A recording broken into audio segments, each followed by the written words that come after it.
changing industries, switching sectors is something we hear a lot from our audience. Before the pandemic, we heard it, and I know we're hearing it a lot now.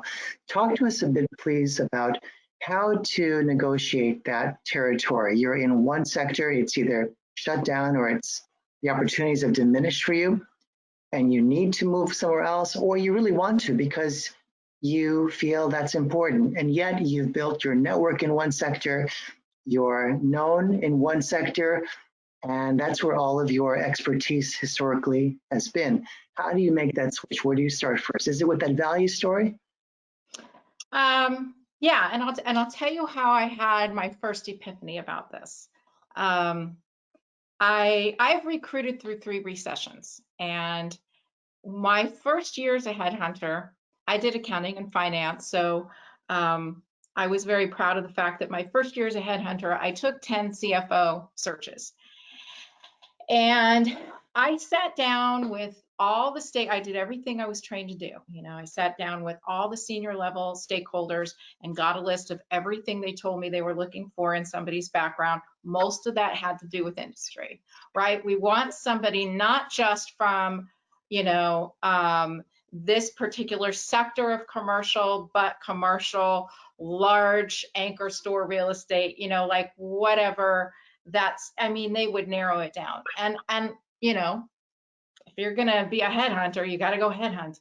So I delivered those people. And you know, this was back when I was in contingency, and I learned a hard lesson, and that was that out of those 10 searches, only 5 of them ended up hiring people through me that had the stuff that they were looking for. The people that they hired, or little of the stuff they were looking for, didn't have most of it, including industry. And so I had to take a deep dive into that and say, what am I doing wrong? And what I realized is I was sort of just taking a list of characteristics or background or experience or those pieces that we were talking about, and I wasn't looking at what they were trying to make happen.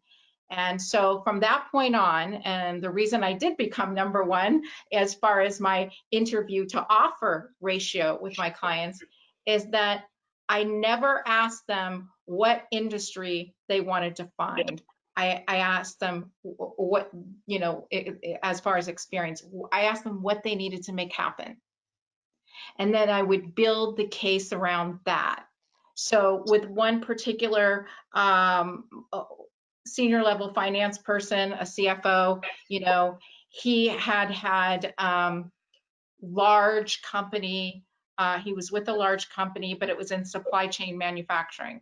Well,